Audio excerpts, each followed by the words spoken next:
Hi everyone, my name is Eric and welcome to Push Your Luck video. Today we'll be looking at a 2015 release by AEG called Dark Seas. Now this is by designer Anthony Rubo, and I'll just read to you the flavor text that they have in the game to give you a brief idea of what the game is like. In Dark Seas, you and the other players take the roles of infamous pirates and sail about the planet islands looking to acquire a deadly crew, power, glory, and all the gold you can eat. Of course, this being a game, all of the above is accomplished without any of that messy, actually killing someone or being sunk in shark-infested water stuff. So Dark Seas is a 2 to 4 player game. It plays about 45 minutes to 16 minutes, and you are like a pirate. You're the pirate captain, and you control a little island by yourself with tiles around, pot tiles around it, and you are trying to, over the course of 12 rounds, which is fixed for any number of players, trying to place place island tiles which you can activate when your ship goes around the pot tiles, as well as trying to roll the best as you can, and hopefully the dice that you roll will allow you to activate these different tiles that you have attached to your pot. So let's take a look at how the gameplay is like and my final thoughts about the game. So this is what you get in a game of Dark Seas.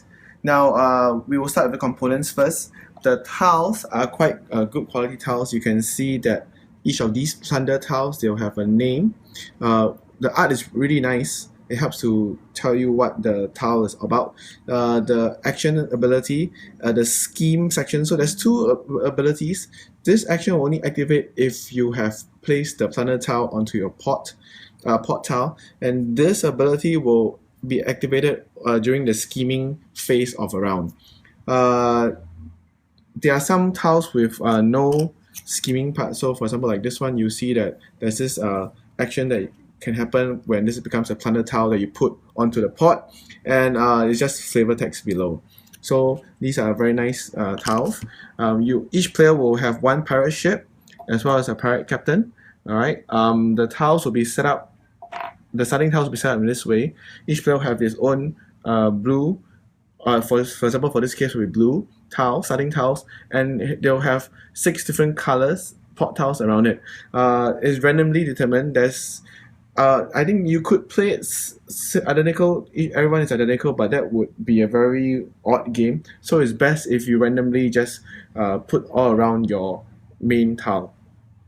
There are also dice provided with the game.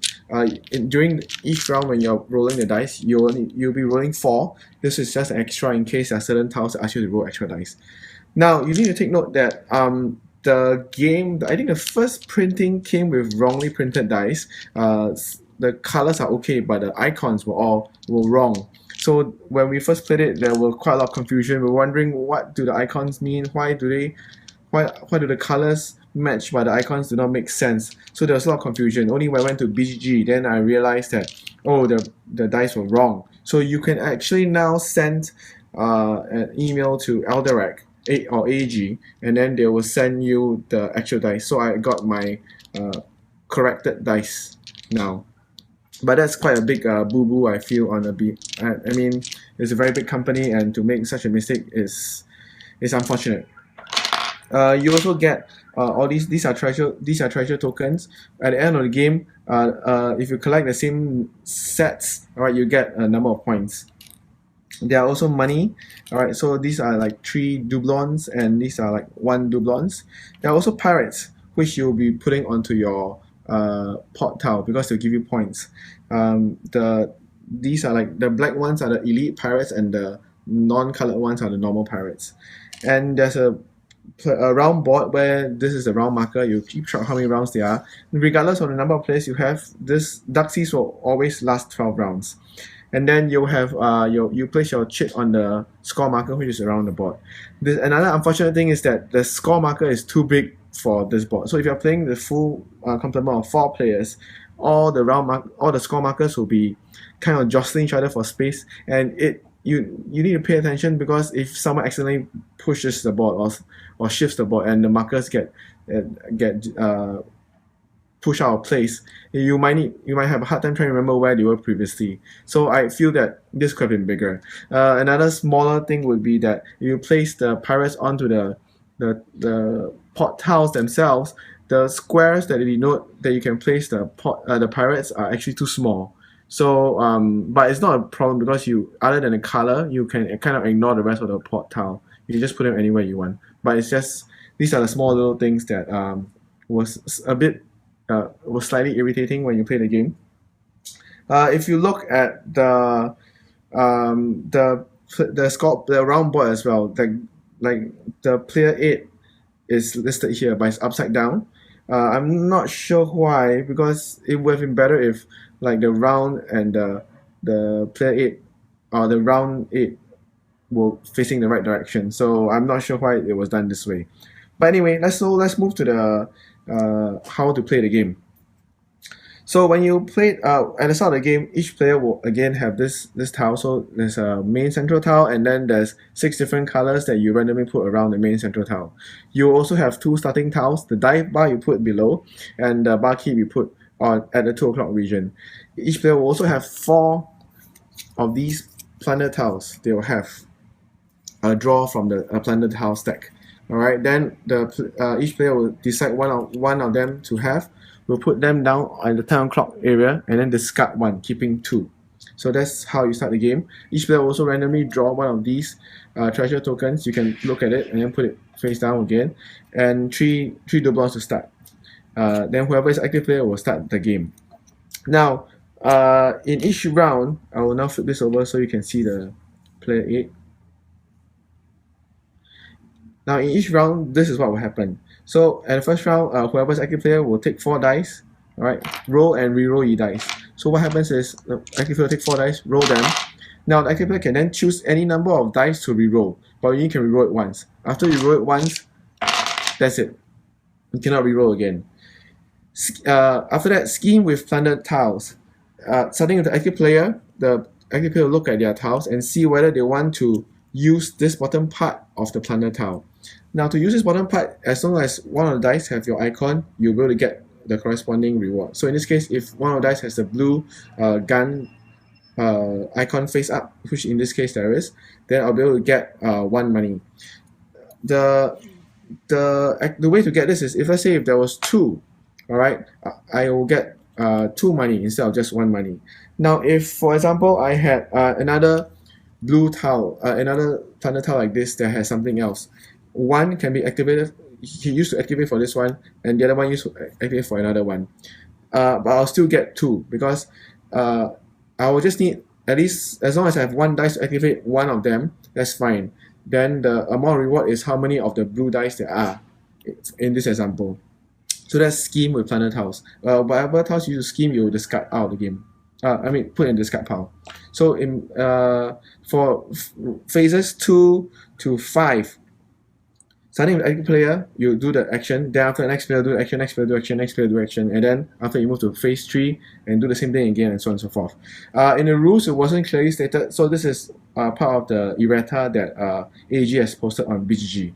Next, move your captain. So your captain can move 1 space. You can move out, you can move around, or move back into the center square. Why do you want to move back in the center square? Is because if you move back in the center square, you can draw 2 plunder tiles and keep 1, discard the other, or you can take 1 doublon. Now, why you want to move out is because if, for example, which is related to actually the next one, move your ship and resolve plunder tiles. So, after everyone has done the move your captain, we go to move your ship and resolve plunder tiles. Depending on what you have rolled, you can now move your ship. You can move your ship to the next pot or next color as long as the color is on the face up here, or if your captain is there. So for example, in this case, if I had decided to move my captain, I could have moved it here, and then because I have this yellow color hook, I can move my ship here. Now wherever it moves, you can activate any plunder tiles that are attached to the pot tile. Each pot tile, if you can see, each pot tile has this little river ocean looking thing. This is where you can attach 2 plunder tiles. So at maximum, each pot can only have 2 plunder tiles, like this and like this. Alright, if you want to add more, then you can always throw away the previous one and replace it. So whenever every step that the ship moves, you can activate any port. If there are any port tiles attached to the planet tiles attached to the port tiles, you can then activate the planet tiles. So in this case, there's nothing. Now I want to move to the black tile, but because there's no black dice, I can't. But since my captain is there, I'm allowed to move in there. So in this case, now I can activate that particular planet tile, which is gain 2 doublons. Now I cannot carry on to the purple because there's no purple, so my round ends there. My phase 4 ends there. So next player will do the same thing, next player will do the same thing. So in this way, you can kind of decide how you want to, whether you're going to reroll or not, or whether because if you set up such that other players can do a lot of things, you can possibly even go all the way around if the dice are all rolled nicely. So you might want to reconsider how when you are doing the roll and reroll. But more often than not, when we play the game, we are more focused on what we are doing. We don't really care to sabotage other players. Also, because of that, the scheming doesn't really seem to work very well. We don't really get a lot of the rewards unless, because most of the time we have never gotten someone who wrote all for like that. It seems to be quite a rare occurrence. Most of the time we roll one of each, and then we are kind of happy with it because that will mean that we get to move around the board most of the time. So that's move and resolve planet tiles. After that, you can place a planet tile. So where your ship has ended, the last place it has ended, you can now place a planet tile as long as there's spots available. And after that, you pass the dice. You just pass the dice to the next player, and then the next player will start a new round, and then you continue doing everything again. So when the game ends, you count points. For each pirate that for each pot tile that has a pirate on it, you get 1 point. If each pirate you get 1 point. If the pot is full of pirates, then you get an extra 1 point. For each elite or deadly pirate that you have, you get 1 point as well. So potentially, if I was to fill this up with the elite pirates, all right. So this will be 1 plus 4 plus another 1, so maximum 6. So you can see that if I fill it all up, there will be 6 times 6, 36 points, maximum 36. And you also get 1 point for every $3 you have, every 3 doublons you have, as well as if you look on your planet tiles, there are some tiles that give you scoring at the end of the game. There are also planet tiles that give you in-game scoring, so it's not just waiting to the end of the game for the scoring.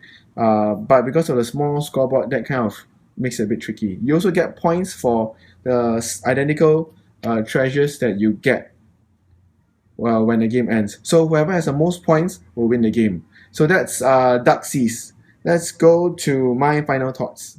So that's Dark Seas, how do you play Dark Seas. Now, this game, when I first played it, I was kind of confused because of the bad dice printing, and the way the board was set up is kind of confusing at first. So it kind of tempered how I felt about the game initially when I first played it.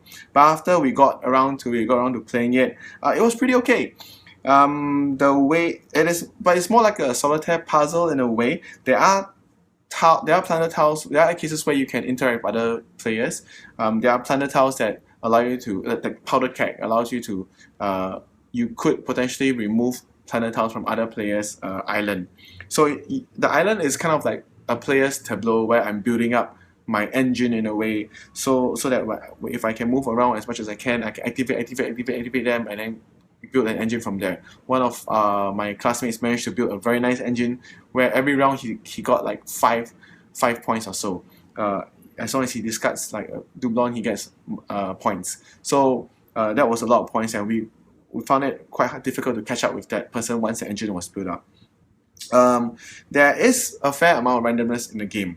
The dice roll has quite a lot of randomness, but so far most of the time we will manage to roll one of each. It's not too difficult.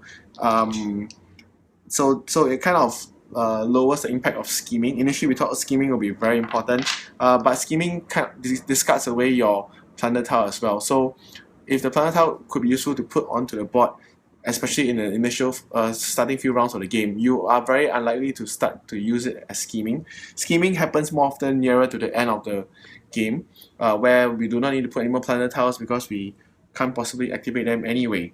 It will take one whole big, maybe 2 rounds before I can circle back to where I placed my planet tile initially. So nearer the end of the game, scheming will happen more and more often.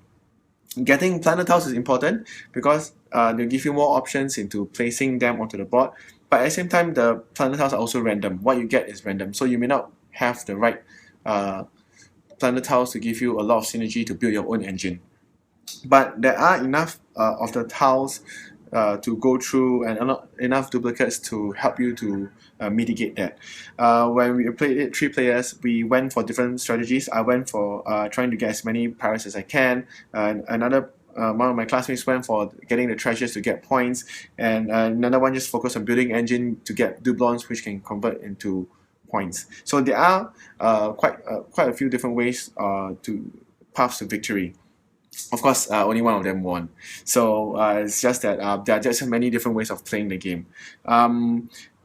So it is it's puzzly. So if you like puzzle games, because like you're building your own engine, there's your own player tableau, you're building your different islands, you're moving around, you're trying your best to maximize the amount of movements you have per round, so that you have as many actions as you can per round. Because if you have full out, that means you have placed all your planet tiles in your board is full, and you could make one big round around the board. 1, 2, 3, 4, 5. You move 5 spaces around the board.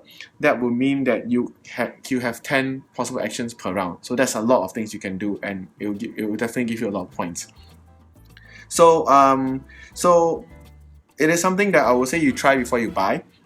It is fun. I did enjoy myself, but you might want to wait for the second printing, or if you don't mind, you can write into AEG to get the new set of dice. The scoreboard, you may want to replace the scoring chips with something smaller like cubes, so that it's easier to move around the scoreboard. Yeah, and I don't think you will run into much problem with this. So this is my review of Dark Seas. Thank you AEG for this review copy, and thank you for watching.